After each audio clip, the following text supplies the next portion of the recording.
Okay, so I have to do a video on this latest happenstance from the Trump administration. I think this is getting real now. It's been real for a while, but this is serious stuff here. As everyone knows, on Tuesday, James Comey was fired by the President of the United States.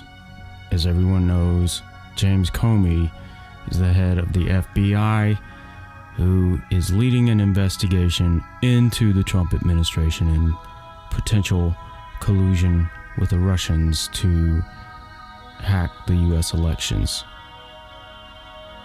Let's review how this rolled out, and I'm going to speculate a little bit on that.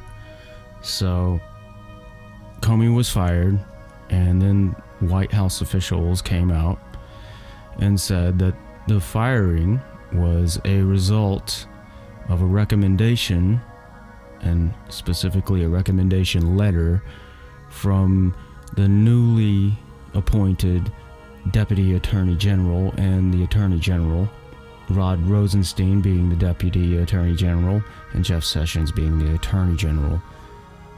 This recommendation was to fire James Comey for some very strange reasons that are hard to understand given the timeline and the set of circumstances. So they essentially said that at this time, or right after the firing, they said that it was done because of the way Comey treated Clinton.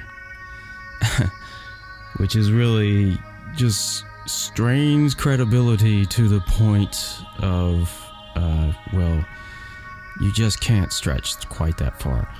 So, this was the official narrative, and there were people coming out and saying this from the White House, including Vice President Pence, said nothing about the president made a decision, and this was solely his decision. It's backed up by this recommendation, but they were presenting the narrative that the reason why he was fired was because of this recommendation. So then Trump is interviewed by Lester Holt, and he states in the interview that he was firing James Comey no matter what. Monday you met with the Deputy Attorney General Rod Rosenstein. Right. Did you ask for a recommendation? What I did is I was going to fire Comey. My decision. It was not. You had made the decision before they came in the room. I was going to fire Comey. There's no good time to do it, by the way. Because in your letter you said I accepted their recommendation. Yeah, well, so you had already made the decision. I was going to fire regardless of recommendation. So there have been various reports that leaks from the White House that tend to back the narrative that Trump was very upset with Comey after his hearings. So the timing is suspect in that a lot of stuff has come out. Comey, had his hearings, and then this was immediately following the Sally Yates hearings, which did not bode well for Trump at all. So, to review that for just a moment, Sally Yates was also fired by Trump, and she was fired after not supporting his so-called travel ban, and directing people under her not to enforce it, essentially. So she was fired for that reason, but we did not know at the time that she was telling Trump that James Flynn, the national security advisor, was a problem for him because of his Russian contacts, and that he was a compromised individual. They didn't fire James Flynn despite this information. They didn't fire James Flynn until leaks came out in the press, and once the public knew about it, they were forced to fire him. What I think happened is Trump wanted to fire Comey. So his people formulated this way that it could be done and look kind of legit. And there were some reports that Rosenstein, I don't know if I'm saying that right, that Rosenstein had requested in anger that Trump take responsibility instead of placing it all on him, or he would step down. That turned out to be false. So here's the way I think it probably happened, given all the information, all the reports we have of, he was being upset with Comey. He was upset that he said he was slightly nauseated at potentially affecting the election. And Trump seemed to take that personally, according to these leaks. Now these are just leaks. It's sort of like a rumor, but it seems to follow in line with his character, and it's very easy to accept as true. Although, there is some doubt there as to whether it really happened that way. But let's just say it wouldn't surprise me one bit, and it's completely consistent with what we know of Trump. So I think that he decided, I'm going to fire the guy.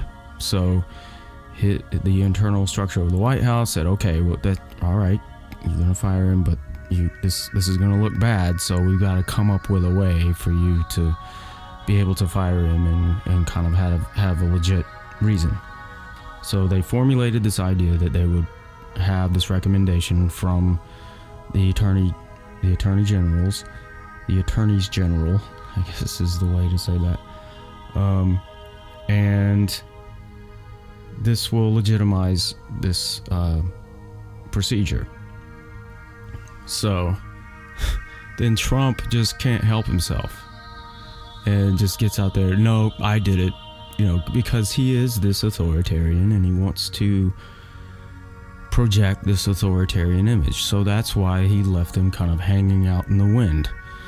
And now they have to explain, oh, well, we didn't have all the information. And so that's how I think it played out. But I just don't see how this is not obstruction of justice. I mean, it just seems so plain to me. You have Trump himself saying that at least one of the reasons that he fired Comey, and if you listen to the way he says it, it seems like it's the main reason, if not the only reason, was because of the investigation into the ties between the Trump campaign and the Russian efforts to hack the elections. And in fact, when I decided to just do it, I said to myself, I said, this Russia thing with Trump and Russia is a made-up story. It's an excuse by the Democrats for having lost an election. So I just don't see how that can't be obstruction of justice. He is admitting, which is something that they were trying to avoid, I think, in this whole process with the letter and everything, and blaming it on, well, he treated Hillary so bad. I just can't bear this any longer.